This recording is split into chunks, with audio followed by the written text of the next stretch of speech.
ప్రభుని స్తుతిస్తున్నామన్న శుభాభివందనండి. అందరికి కూడా వందనాలు. మరి ఈరోజు సహోదరులేని కారణాన మరి సహోదరులు మాకు ఫోన్ చేసి చెప్పారు. అందుని బట్టి ఇక్కడ కొద్దిసేపు మీతో దేవుని యొక్క మాటలు పంచుకోవడానికి దేవుడు నాకు అవకాశం ఇచ్చాడు. ఈరోజు వెకేషన్ కూడా సహోదరులు నాకు చెప్పుకున్నారు. మరి కొంతమంది సహోదరులు ఈరోజు బాప్తిసం తీసుకున్న రోజు అని చెప్పుకున్నారు. మరి సుమారు వాళ్ళు తీసుకొని ఎన్ని సంవత్సరాలు అయితే నాకు తెలిసి 30 సంవత్సరాల పైన ఉంటుంది. 30 సంవత్సరాలు బాగా మా వయసు లేదండి అంత. కానీ దేవుడు గొప్ప ధన్యతను మీతే మీకు ఇచ్చాడండి. మేమైతే నమ్ముతున్నాం దాన్ని. ఎందుకంటే ప్రభు సంఘం ఉండడం అనేది గొప్ప ధన్యత. ఈ లోకంలో అనేకం ఉన్నప్పటికీ కూడా క్రీస్తు సంఘము సత్యములో ఉండడం అనేది గొప్ప ధన్యత. దాన్ని అంగీకరించడం ఒక ఎత్తు అయితే దానిలో ఇన్ని సంవత్సరాలు నిలబడటం అనేది చాలా గొప్ప ధన్యత. కానీ నిజంగా మీరు చాలా ధన్యులు. మేము చాలా చాలా సంతోషంగా ఉన్నాము. అయితే ఈ సమయంలో దేవుడు మీకు ఇచ్చిన కృపను బట్టి మీరు మీ కుటుంబాలు చేసిన విషయాల గురించి, దేవుడు మన కుటుంబాల్లో చేసిన కార్యాల గురించి కొద్ది సమయము దేవుని యొక్క వాక్యాన్ని మనము ధ్యానం చేసుకున్నాం. ఈ సమయంలో మనం ఆలోచన చేసినట్లయితే దేవుడు ఇశ్రాయేలులందరూ కూడా 400 సంవత్సరాలు బానిసలుగా ఉన్నప్పుడు, వాళ్ళందరూ కూడా ఐగుప్తులో బానిసలుగా ఉన్నప్పుడు వారు పెట్టిన మొరని దేవుడు విని మోషే అనే భక్తుల ద్వారా ఆయన వారందరినీ ఐగుప్తు నుంచి విడిపించి కనానులోనికి నడిపించిన తర్వాత, నడిపించే సందర్భంలో ప్రవేశించే ముందుగా దేవుడు మోషే గారి ద్వారా కొన్ని ఆజ్ఞలు అనేది వాళ్ళకి ఇవ్వడం అనేది మనము చూడగలము. ఎందుకంటే ఐగుప్తులో వాళ్ళు జీవించిన అన్నాళ్ళు కూడా దేవునికి వాళ్ళు ఆరాధించినట్లు కానీ, బలులు అర్పించినట్లు కానీ, దేవునికి ఏ కార్యం కూడా చేసినట్లుగా ఎక్కడ కూడా లేదు. కాబట్టి వాళ్ళందరూ కూడా దేవుని పట్ల భయభక్తులు కలిగి ఉండాలి అని దేవుడు వారిని కణంలో ప్రవేశించిన తర్వాత మీరు ఎలా జీవించాలి, ఎలాగ ప్రవర్తించాలి, ఎలాగ నడుచుకోవాలి, మీరు ఈ పని చేసేటప్పుడు మీ పిల్లలు కానీ మీ పిల్లలు ఎవరిని అడిగితే మీరు ఈ కార్యాలన్నీ కూడా చెప్పాలి అనే విషయాన్ని దేవుడు వారికి ఆజ్ఞాపించినట్లుగా మనము చూడగలము. అది 10 ఆజ్ఞల గురించి మనందరికీ తెలుసు. తర్వాత సుమారుగా 611 ఆజ్ఞలు అనేది వాళ్ళకి ఇవ్వడం అనేది మనము చూడగలము. అందులో ద్వితీయోపదేశకాండము 4వ అధ్యాయంలో కనుక మనం ఒక కార్యం చదువుకొని కొద్దిసేపు మనము ధ్యానం చేద్దాము. మోషే గారు ఇశ్రాయేలు అందరూ కూడా తెలియపరిచిన సందర్భంలో మోషే గారు కనానులోకి వెళ్ళడానికి దేవుడు అవకాశం లేదు. కాబట్టి మోషే గారు వాళ్ళతో చెప్పాడు, నేను ఆ కనానులోకి ప్రవేశించాను కాబట్టి మీరు వెళ్ళే దేశంలో మీరు ఎలాగ ప్రవర్తించాలో దేవుడు మీకు ముందుగానే చెప్పాడు. మరలా నేను మరి ఇంకొకసారి మీకు జ్ఞాపకం చేస్తున్నాను అనే విషయాన్ని జ్ఞాపకం చేస్తూ అక్కడ ద్వితీయోపదేశకాండము 4వ అధ్యాయంలో మనం చదువుకున్నట్లయితే, ద్వితీయోపదేశకాండము 4వ అధ్యాయము 9వ వచనం నుంచి మనం చదువుకుంటే మోషే గారు అన్నాడు, అయితే నీవు జాగ్రత్త పడము, నీవు కనులారా చూచిన వాటిని మరొక ఉండినట్లు అవి నీ జీవితకాలం అంతయు నీ హృదయంలో నుండి తొలగిపోకున్నట్లును నీ మనసును బహు జాగ్రత్తగా కాపాడుకును. ఏంటంట, వాళ్ళు ఏవైతే కార్యం చూశారో, దేవుడు వారి పట్ల చేసిన కార్యం ఏవైతే ఉన్నాయో అవి వాళ్ళు ఎప్పటికీ మర్చిపోకూడదు. వాటిని మర్చిపోకుండా వాటిని మీరు ధ్యానం చేసుకోండి, మీ హృదయంలో వాటిని ఉంచుకోండి. అంతేకాకుండా రెండో విషయం ఏం చెబుతున్నాడు అంటే, నీ కుమారుల కుమారులకును వాటిని నేర్పి. ఎవరు చేయాలంట? ఇప్పుడు దేవుడు వారి పట్ల ఏవైతే కార్యాలు చేశాడో, ఏవైతే వారి పట్ల అద్భుతాలు జరిగించాడో, ఏవైతే మేలులు వారి పట్ల చేశాడో అవన్నీ కూడా వాళ్ళు ఏంటంటే వారి పిల్లలకి, వారి పిల్లలకు కూడా వాటిని నేర్పాలంట. నేర్పి 10వ వచనంలో అన్నాడు, నీవు హోరేబులో నీ దేవుడైన యెహోవా సన్నిధి నిలిచి ఉండగా యెహోవా నా యొద్దకు ప్రజలను కూర్చుము, వారు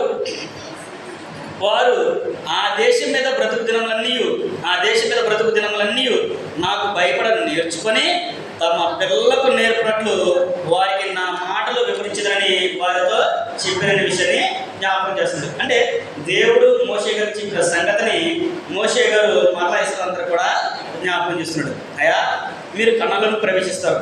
అదేంటి? పాలు తేనెలు ప్రవహించే దేశము. అక్కడ మీరు వెళ్ళిపోయిన తర్వాత చక్కగా మనకు నెమ్మది పొందనేసి తిని తాగి సుఖించడం కాకుండా, మీ దేవుడిని మర్చిపోకుండా, మీ దేవుడైన యెహోవా మీ పట్ల చేసిన కార్యాలు జ్ఞాపకం చేసుకొని ఆయన మరవకోకుండా ఉండండి, ఆయన మర్చిపోమాకండి. అంతేకాకుండా వాటిని నీ కుమారులకు నేర్పాలి. వీటిని మనం ఏవైతే నేర్చుకున్నామో వాటిని మన పిల్లలకు నేర్పించాలి. ఈ రోజున మరి సహోదరులు మరి 30 సంవత్సరాలు అని అంటున్నారు.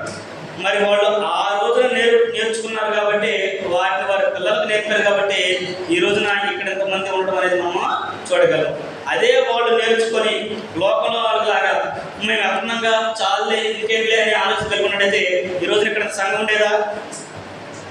మీ కుటుంబం ఎంత సంతోషంగా ఉండేవాళ్ళ, కుటుంబంలో దేవుడు ఇన్ని కార్యాలు చూసేవాళ్ళ. కాబట్టి మనం కూడా ఏం చేయాలంటే, మీ పట్ల దేవుడు మనకి ఏదైతే కృపను చూపించాడో, మన కుటుంబాల్లో ఏదైతే నెమ్మదినిచ్చాడో దాన్ని మనం జ్ఞాపకం చేసుకొని దాన్ని మనం ఎప్పటికీ మర్చిపోకుండా దాన్ని మన పిల్లలకు నేర్పించి, నీవు కూడా నీ పిల్లలకు నేర్పించమని చెప్పేసి మన పిల్లలకే నేర్పించాలి. ప్రతి తల్లిదండ్రుల యొక్క బాధ్యత దేవుడు ఇదే చెప్పాడు. నువ్వు నేర్చుకోవడం కాదు, నువ్వు నీ పిల్లలకే నేర్పించాలి. నువ్వు నడిచిన మార్గంలోనే నీ పిల్లలు నడుస్తారు. ఎహెచ్కేల్ గ్రంథం అంటాడు, తల్లి ఎట్టిదో బిడ్డయు అంటే. లోకంలో సామెత కూడా ఉంది కదా, తల్లిదండ్రులాగే పిల్లలు కూడా అంటే అంటారు. మంచి చేశాడు అనుకోండి, వాళ్ళ నాన్న చాలా మంచిగా ఉండదు అమ్మ నాన్న, అందుకని ఆడికి కూడా అందరూ బుద్ధులు వచ్చినాయి ఆ పాపకు కూడా అంటారు. పాపైనా బాబైనా కానీ. అదే వేరే కూడా అనుకోండి, ఆ నాన్న అంతేనండి అందుకే వాళ్ళు కూడా కలిసి, మరి ఆ నాన్న సరిగ్గా ఉండి వీళ్ళు కూడా సరిగ్గా ఉండేవాళ్ళుగా అనే ఆలోచన చేస్తారు. కానీ అలా చేస్తే అది మనకు అవమానం అనుకుంటాం, కానీ అది మనకి కాదండి, మన దేవునికి అవమానం. ఎందుకంటే మనం దేవుని గురించి తెలుసుకొని కూడా మన పిల్లల్ని సరైన మార్గంలో నడిపించుకోలేదంటే అది మనదే తప్పైతే తప్ప అది దేవునికి కూడా అవదు. అందుకని మోషే గారు కూడా ఇస్రాయేలీయులందరూ కూడా చాలా చక్కగా చెప్పాడు వాళ్ళందరికీ, మీరు నేర్చుకున్నది మీ పిల్లలకే నేర్పించండి. మీరు మర్చిపోమాకండి, ఎప్పుడు కూడా మీరు మర్చిపోకూడదు, ఏ స్థితిలో కూడా నువ్వు మర్చిపోకూడదు, ఎట్టి పరిస్థితుల్లో నువ్వు కానీ మర్చిపోకూడదు అనే విషయాన్ని మోషే గారు ఇస్రాయేలీయులందరూ కూడా జ్ఞాపకం చేశాడు. మరచిపోతే ఏం జరుగుతుందో తెలుసా? మరచిపోతే నీవు నీ పిల్లలకన్నా నేర్పించకపోతే నీతోనే దేవుని గురించి నా సత్యము నీ కుటుంబంలో ఆగిపోద్ది, నీతోనే ఆగిపోద్ది. మరి నువ్వు నీ పిల్లలు నేర్పించకపోతే మరి వాళ్ళకి ఎలా తెలిసింది? సహవాసం నేర్పిస్తాయా? బంధువులు నేర్పిస్తారా? నేర్పించరు, తక్కువ, చాలా రేరది. కానీ మనదే బాధ్యత, అలా మనం చేయాల్సిన బాధ్యత కూడా మనకే ఉంది. నువ్వు అలా చేయడానికి దేవుడు మన కుటుంబాన్ని విడిచే అవకాశం కూడా ఉంది. న్యాయాధిపతుల గ్రంథంలో 2వ అధ్యాయం 10వ వచనం మనం చదువుకుంటే, ఇదే మోషే గారు ఇశ్రాయేలు చేసిన సందర్భాన్ని ఏదైతే మరవబడుతున్నారో వాళ్ళంతా కూడా మర్చిపోయారు. ఇశ్రాయేలు కూడా మర్చిపోయి ఒక తరానికి నేర్పించాలి. ఒక తరం నేర్పించకపోయేటప్పటికి అప్పుడు వాళ్ళందరూ కూడా యెహోవా ఆయన చేసిన కార్యాలను ఎరిగిన తరం ఒకటి పుట్టింది అంటాడు. న్యాయాధిపతుల గ్రంథం 2వ అధ్యాయం 10వ వచనం అక్కడ మనం చదువుకోవచ్చు. యెహోవానైనను ఆయన చేసిన కార్యములైనను ఎరుగని తరం ఒకటి పుట్టింది అన్నాడు. అంటే దేవుడు ఎరగని తరమే ఒకటి వచ్చేసింది. అంటే దేవుడు అంటే ఎవరో అన్నట్లు అన్నాడు. దేవుడా ఆయన ఎవరో? మా అమ్మ అన్నారు, మేము పని చేసుకున్నాం, ఒక్క తిన్నాము. రోజున స్కూల్లో కానివ్వండి, కాలేజీల్లో కానివ్వండి, బయట కూడా ఎక్కడైనా ఏం నేర్పిస్తున్నారు? దేవుని గురించి చెప్తున్నారా?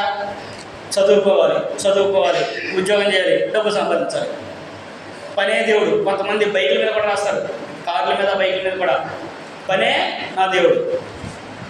వర్క్ ఇస్ గాడ్ అని కూడా రాస్తున్నారు ఈ మధ్య. వర్క్ ఇట్స్ గాడ్ అంట, ఆ వర్కే ఆయనకి దేవుడు అంట.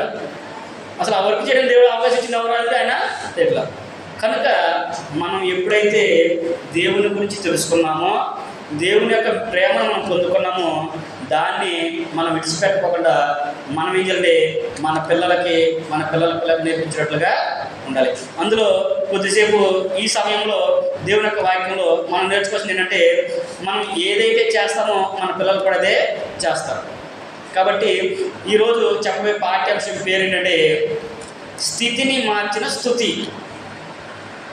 ఏంటిది? స్థితిని మార్చిన స్తుతి. స్తుతి అంటే దేవుని స్తుతించడం, కొనియాడడం, ప్రార్థన చేయడం, కీర్తన పాడడం, ఆయన నామాన్ని గొప్ప చేయడం. ఇప్పుడు మీరు ఏదైతే 30 సంవత్సరాల క్రితం తెలుసుకొని మీరు ప్రతి ఆదివారం కానివ్వండి, బుధవారమే కానివ్వండి, మీ ఇంట్లో కృతజ్ఞత కొడుకులే కానివ్వండి, గృహాల్లో కార్యాలయం పెట్టినప్పుడు మీరు ఏం చేస్తున్నారు? దేవుణ్ణి కొనియాడుతున్నారు, ఆయనకి మీరు కృతజ్ఞతాస్తుతులు చెల్లిస్తున్నారు. కాబట్టి ఈ సందర్భంలో కూడా మనం అదే నేర్చుకున్నాం. ఎప్పుడైతే దేవుడిని మనం స్తుతిస్తామో దేవుడు మన స్థితిని మార్చేస్తాడు. ప్రార్థన పరిస్థితులను మారిస్తే స్థితిని మారుస్తుంది. ఇంతకుముందు కూడా మీ దగ్గర వచ్చిన ఒకసారి చెప్పినట్టు ఉన్నా ఈ మాట. ప్రార్థన పరిస్థితిని మారిస్తే స్తుతి అనేది మన స్థితినే మార్చేస్తుంది. అందులో ఒక వ్యక్తిని మనం జ్ఞాపకం చేసుకున్నాం. ఏంటి ఈ సందర్భంలో మనం జ్ఞాపకం చేసుకుందంటే ఆయన యొక్క స్థితిని దేవుడు మార్చేశాడు.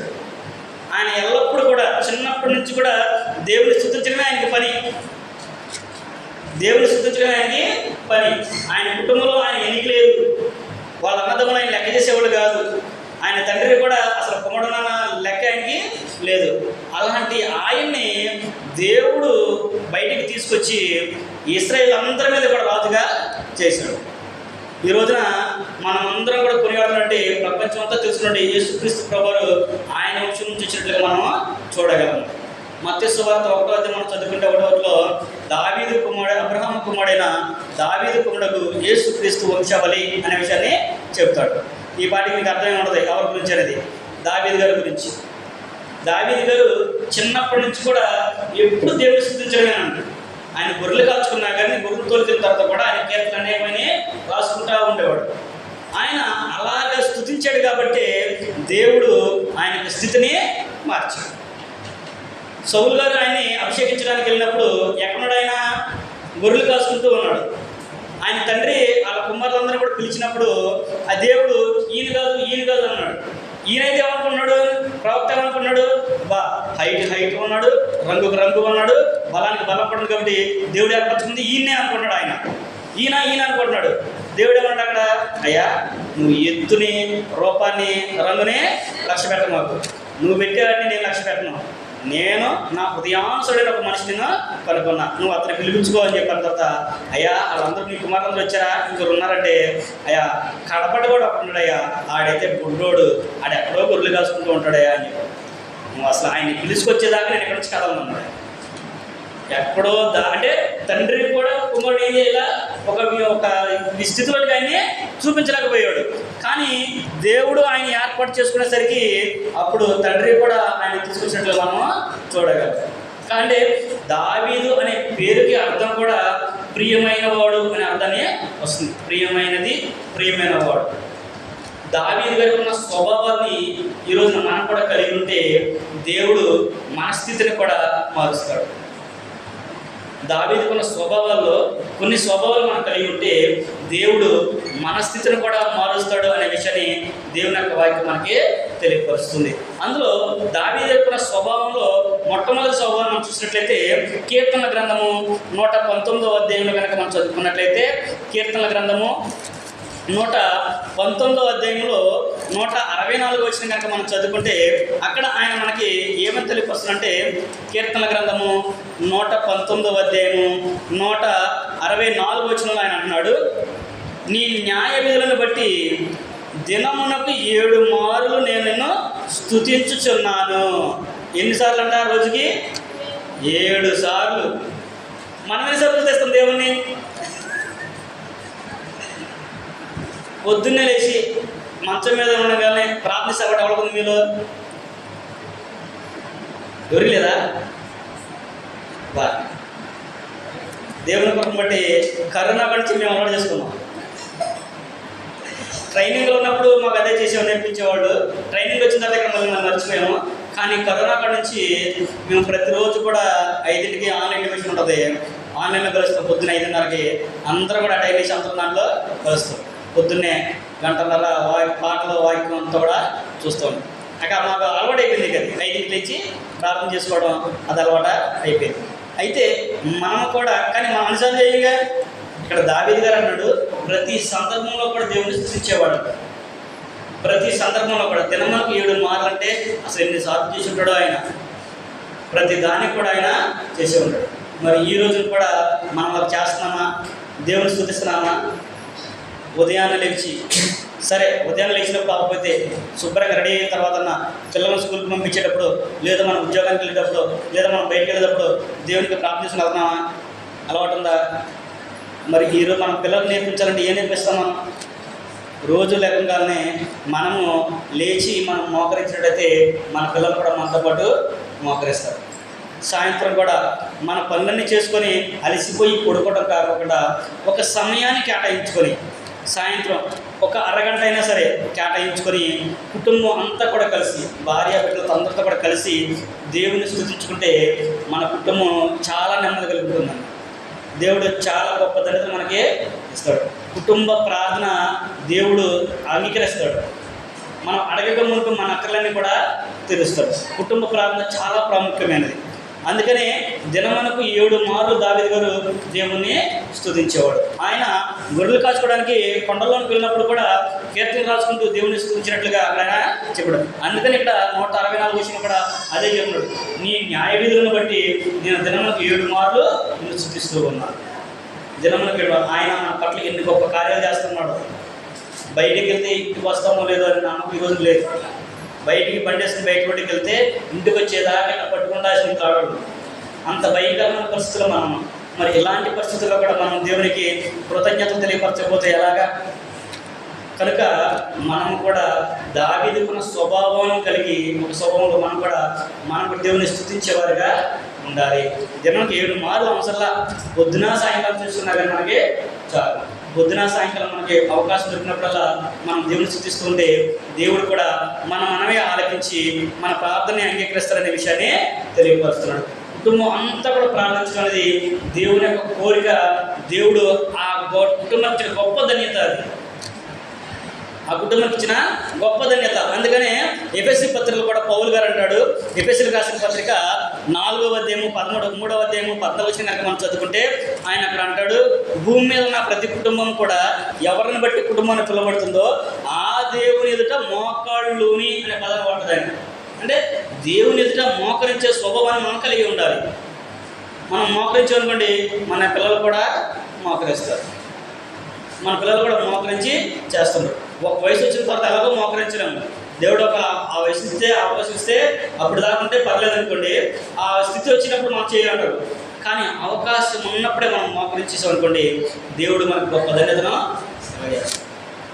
భక్తులు మోకాళ్ళు ప్రార్థన చేస్తే వాళ్ళు ఒంటి మోకాళ్ళ తయారైపోయాడు. గుంట్లకి మోకలు ఇచ్చింటాడు అట్లాంటి చెయ్యి అలా కట్టినట్లుగా సందర్భాలు, అలాంటి భక్తులు కూడా దేవుడి గ్రంథం నుంచి అనేక మంది మనము చూడగలం. అలాగే మనము కూడా మన కుటుంబం అంతా కలిసి దేవుణ్ణి స్తుతించేవారిగా, అంటే మొట్టమొదటి మనం ప్రార్థించేవారిగా మన కుటుంబం అంతా కూడా ఉండాలనేది దేవుని యొక్క కోరిక అనే విషయాన్ని అక్కడ ఆయన తెలియపరుస్తున్నాడు. ఎప్పుడంట ఆయన చూసినట్లయితే ఆయన చెప్పనున్నాడు, మనం ఎప్పుడు మోకరించాలి అంటే ఆయన ఎల్లప్పుడూ కూడా ప్రార్థన చేయమంటున్నాడు. దావీదు గారు కూడా ఎల్లప్పుడూ ప్రార్థించేవాడంట. కీర్తన గ్రంథంలోనే 55వ అధ్యాయం కనుక మనం చదువుకున్నట్లయితే, కీర్తన గ్రంథము 55వ అధ్యాయము 16-17 వచ్చిన కనుక మనం చదువుకున్నట్లయితే, కీర్తన గ్రంథము 55వ అధ్యాయము 16-17 వచ్చిన కనుక మనం చదువుకుంటే ఆయన అన్నాడు, అయితే నేను దేవునికి మొరపెట్టుకుందును, యెహోవా నన్ను రక్షించును. సాయంకాలమున ఉదయమున మధ్యాహ్నమున నేను ధ్యానించుచు మొరపెట్టుకుందును, ఆయన నా ప్రార్థన ఆలకించును. ఉదయము, మధ్యాహ్నం, సాయంకాలం నేను నా దేవునికి మొరపెట్టుకుంటాను, ఆయన నా మొరనే ఆలకిస్తాను. నీ కుటుంబంలో ఏ చిన్న కార్యం వచ్చినా, అంటే గొప్పదే కానివ్వండి చిన్నదే కానివ్వండి, ఏ కార్యమైనా కానీ మొట్టమొదటి నువ్వు దేవునికి స్తుతించావు అనుకోండి, దేవుడు ఇంకంతగా గొప్ప కార్యమైనా చేస్తాడు. ఇబ్బందులైనా కదా సరే మొట్టమొదటి ఏం చేయాలంటే మనం దేవునికి ప్రార్థించేవారిగా ఉండాలి. కొంతమంది శుభకార్యాలు జరిగిందనుకోండి, మొట్టమొదటి ఏం చెప్పుకుంటారు, బంధువులు తెలియపరుస్తారు, స్నేహితులు చెప్పుకుంటూ ఉంటారు. కొంతమంది లేకపోతే వాళ్ళ తల్లిదండ్రులకు చెప్పేవాడు మనం చూస్తాము. కానీ మొట్టమొదటిగా మనం ఏంటంటే దేవుని యొక్క సేవ చెప్పాలి. మన కుటుంబంలో కీడైనా కానీ మేలైనా కానీ అది సేవకుడికి చెప్పి ప్రార్థన చేయించుకుంటే అది మనకు గొప్ప ధన్యత. దావీదు గారు కూడా అది అంటాడు, నేను ఉదయకాలమున మధ్యాహ్నం సాయంకాలం నేను ఆయనకి మొరపెట్టుకుంటాను అనే విషయాన్ని తెలియపరుస్తుంది. మన పక్షాన మొరపెట్టే వాళ్ళు ఎవరంటే సేవకుడు. మనం ఎల్లవేళలో కూడా ప్రార్థన చేయలేము. కొన్ని సందర్భాల్లో విశ్వాసం కొన్ని సందర్భాల్లో చేయలేము. కానీ సేవకుడైతే నిత్యము అదే పని. ఎందుకంటే సేవకునికి కుటుంబం ఏదంటే సంఘమే. సంఘం మీద అంత బాధ్యత, దీని మీద బంధము కుటుంబం మీద కూడా ఉంటుంది సేవకునికి. సంఘంలో ఏదైనా ఇబ్బంది కలిగిందంటే మొట్టమొదటి బాధపడే వ్యక్తి సేవకుడు, సువార్థికుడు. మొట్టమొదట ఏదైనా శుభకార్యం జరిగిందంటే ఆనందించే వ్యక్తి సేవకుడు. నేను చెప్పింది కాదండి, గ్రంథమే తెలియపరుస్తుంది. హెబ్రీ పత్రిక మీరు చదువుకుంటే 13వ అధ్యాయం మీరు చదువుకుంటే మీ పైన నాయకులుగా ఉండి మీ ఆత్మకు లెక్క అప్పచెప్పాల్సిన వాడికి ఉన్నాడు కాబట్టి ఆయన సంతోషంతో ఆ పని చేసేట్లు మీరు చూసుకోండి. అప్పుడు మీ కుటుంబాలకి నెమ్మది అనే విషయాన్ని అక్కడ హెబ్రీ గ్రంథకర్త కూడా మనకి తెలియపరుస్తున్నాడు. కనుక మనము ఏదైతే మన కుటుంబంలో జరుగుతుందో దావీదు గారు చెప్పినట్లుగా మనం కూడా శాపం తెలియపరుచుకుని ప్రార్థించుకునే వారికి మనము ఉండాలి. శాపం యొక్క ప్రార్థన మన కుటుంబానికి నెమ్మది. అలాగే మీరు కూడా మీ కుటుంబం కొరకు ఎప్పుడు కూడా ప్రార్థన చేసేవారుగా ఉండాలి. దావీదు గారు అన్నట్లుగా ఆయన చెప్పాడు, నా ప్రార్థన దేవుడు ఆలకిస్తాడు. కనుక నేను ఉదయమున, మధ్యకాలమున, సాయంకాలం కూడా నా దేవుడిని నేను ప్రార్థిస్తాను. ఆయన నా మొర ఆలకించి నాకు సహాయాన్ని అనుగ్రహిస్తాడు. ముందుగా నీ గురించి నువ్వే ప్రార్థన చేసుకోవాలి. నీ కుటుంబం గురించి నువ్వే ప్రార్థించాలి. నీ బిడ్డ గురించి నువ్వే ప్రార్థించాలి. నువ్వు చేసుకుంటేనే దేవుడు నీకు ఒక నెమ్మది అనేదైనా ఇస్తాడు. కనుక మనం ఎల్లప్పుడూ కూడా దేవునికి ప్రార్థించేవారిగా ఉండాలి అనే విషయాన్ని ఇక్కడ దావీదు గారు మనకి జ్ఞాపకం చేస్తున్నాడు. మనం ఎప్పుడైతే మన కుటుంబం నిమిత్తము, మన పిల్లల నిమిత్తము, మన పరిస్థితుల నిమిత్తము మన దేవుడికి ప్రార్థన చేస్తామో అప్పుడు దేవుడు కూడా మన స్థితిని మారుస్తాడు. ఇక్కడ దావీదు గారిని కూడా దేవుడు అందుకే ఆయన స్థితిని మార్చాడు. దావీదు గారు కూడా కీర్తనలు కూడా అందుకే రాసింది. ఆయన కూడా ఆయన స్థితి మారిన తర్వాత కొన్ని రాశాడు. ఆయన మారకముందు స్టార్టింగ్లో ఉన్న కొన్ని కీర్తనలు కూడా కొన్ని ఆయన ఉదయమునే నేను లేచేవాడిని అంటాడు. ఆయన ఉదయమునే లేచి నీ సన్నిధిన నా ప్రార్థన కుమ్మరించుకున్నాను అంటాడు. వేకువజామునే మరలా ఉదయం అంటే కూడా మరలా 7, 6, 7 కాదు, వేకువజామునే అంటే 4, 5 ప్రాంతాలను ఆయన లేచి ప్రార్థించుకునేవాడిగా మనం ఇక్కడ చూడగలం. కనుక ఎల్లప్పుడూ కూడా మనం దేవునికి ప్రార్థించేవారిగా ఉండాలి అనే విషయాన్ని తెలియపరుస్తుంది. రెండోదిగా దావీదు గారికి ఉన్న స్వభావంలో ఇంకొక స్వభావం మనం చూసినట్లయితే, మొట్టమొదటి ఆయన దేవునికి ఎల్లప్పుడూ కృతజ్ఞత తెలిసేవాడు. తర్వాత ఆయన ప్రార్థన చేసేవాడు. ఏదైనా సరే మొదట దేవునికే చెల్లించేవాడు. రెండవదిగా దేవుని యొక్క ఆజ్ఞను పాటించేవాడు. అంటే ఒక క్రమాన్ని మనం ఏర్పాటు చేసుకోవాలి. దేవుడు ఏదైతే ఆజ్ఞాపించాడో అదే పనిని దావీదు గారు చేసేవాడు. ఈ రోజున మరి మనం పని చేస్తున్నామా? ఉదాహరణకి పిల్లలు ఉన్నారు. పిల్లలకి మనం పని చెప్పాలనుకోండి, వాళ్ళు చేస్తారా? మనం చెప్పింది చేస్తారా? పొరపాటును కూడా చేయరు. అది ఏదో 5వ 3 తరగతి 4వ 5వ తరగతి లోపల ఎక్కడ చేస్తారేమో కానీ 5 ఆటలను చూడండి పొరపాటును కూడా చేయరు. అంటే దేన్ని బట్టి అనేది మనం ఆలోచించినట్లయితే మనం చిన్ననాటి నుంచి వారికి అన్ని నేర్పించాలి. బాల్యత నుంచి వాళ్ళకి మనము నేర్పించాలి. చిన్నప్పటి నుంచే కనుక మనము వాళ్ళకి నేర్పిస్తున్నాం అనుకో, ఇలా చేయాలయ్యా, ఇలా చేయాలమ్మా, ఇలా ఉండాలమ్మా మనం నేర్పించుకోండి, వాళ్ళు పెద్ద అయిపోయిన వాటిని అలవాటు చేసుకుని వాటి ప్రకారంగానే వస్తారు. సొలొమోను గారు చెప్పాడు కదా మనకి, బాలు నవలసిన త్రోవవానికి నేర్పము, వాడు పెద్దవాడినప్పుడు దాని నుంచి తొలగిపోకుండా ఉంటాడు. లోకంలో సామెత కూడా ఉంది, మొక్క ఇవ్వమంది మ్రోన ఇవ్వగిద్దా అని. మరి చిన్నప్పుడే నేర్పించకపోతే పెద్దనే నేర్చుకుంటాడు ఇంక వాడు. కనుక మనము దేవుని యొక్క ఆజ్ఞలను పాటించేవారిగా ఉండాలి అనేది గ్రంథం మనకి తెలియజేస్తుంది. మరి దావీదు గారు ఏ విషయంలో అయినా దేవుని యొక్క మాటను నెరవేర్చాడు, ఆయన ఆజ్ఞ కైకొన్నాడు అని అనుకుంటే, సమూయేలు మొదటి 2వ గ్రంథం కనుక మనం చదువుకున్నట్లయితే, సమూయేలు 2వ గ్రంథము 5వ అధ్యాయం కనుక మనం చదువుకుంటే, అక్కడ దావీదు గారు దేవుని యొక్క ఆజ్ఞను అనుసరించి చేసినట్లు మనం చూడగలము. ఆయన ఫిలిష్తీయుల్ని వెంటాడి వారిని హతం చేయడానికి పంపించే సందర్భంలో వాళ్ళకి ఎదురుగానే దావీదు వెళ్తారంటే, నువ్వు వద్దు, ఎదురుగా వద్దు, వెనక నుంచి నువ్వు వెళ్ళు, ఆ కమ్మల చెట్టు దగ్గర నువ్వు ఉండు, నేను కమ్మల చెట్టుని ఊపుతాను, అప్పుడు యెహోవా మీ పక్షం యుద్ధం చేస్తుంది మీరు తెలుసుకుంటారు అనే విషయాన్ని దావీదు గారికి చెప్పినప్పుడు దావీదు గారు దేవుడు చెప్పినట్లుగానే చేశాడు. సమూయేలు 2వ గ్రంథము 5వ అధ్యాయంలో కనుక 25వ వచనం కనుక మనం చదువుకుంటే, దావీదు యెహోవా తన ఆజ్ఞాపించిన ప్రకారం చేసి, మీరు ఆ పారాగ్రాఫ్ అంతా చదువుకోండి, 22 నుంచి 25 వచనం ఉంటాయి. ఆ పారాగ్రాఫ్ చదువుకుంటే అక్కడ జరిగిన సంఘటన గురించి ఆయన చెప్తాడు. ఫిలిష్తీయుల మీద యుద్ధానికి వెళ్ళాలన్నప్పుడు వారు ఎదిరించాలనుకుంటే నువ్వు అలా ఎదురుగలవు కాబట్టి నేను చెప్పినట్టు చెయ్యి అని చెప్పేసి దావీదు గారికి దేవుడు చెప్పినప్పుడు, దావీదు అప్పటికే చాలా యుద్ధాలు చేస్తున్నాడు, చాలామందిని గెలిచినాడు. కానీ దేవుని మాట మీద ఏముంది, నేను గెలిచాను కదా, నాకు బలం ఉంది కదా, నాకు తెలివి ఉంది కదా అని చెప్పేసి నేను వెళ్ళలేదు. ఏం చేశాడైనా దేవుడు చెప్పినట్లుగానే వాళ్ళ ముందర పారిపోయినట్లుగా నటించాడు. కానీ దేవుడు ఎట్లయితే ఇంటికి వెళ్ళి ఎంత రమ్మడో ఆయన చెప్పినట్లుగా ఆయన వెళ్ళాడు.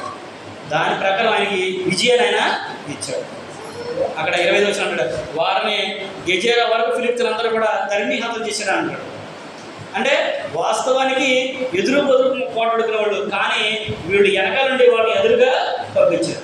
కానీ దేవుడు వారి పక్షాన యుద్ధం చేశాడనే విషయాన్ని అక్కడ మనం చదువుతాం. ఈ రోజున కూడా నీ కుటుంబంలో కష్టమైన, శ్రమైన, వేదనైనా, ఇబ్బంది అయినా సరే, ఏదైనా సరే నువ్వు దేవునికి మొరపెట్టుకుంటే నీ పక్షాన ఆయన చేస్తాడు ఏదైనా సరే. మన కుటుంబాల్లో కొన్ని సందర్భాల్లో కొంతమంది ఇబ్బంది పెడుతూ ఉంటారు.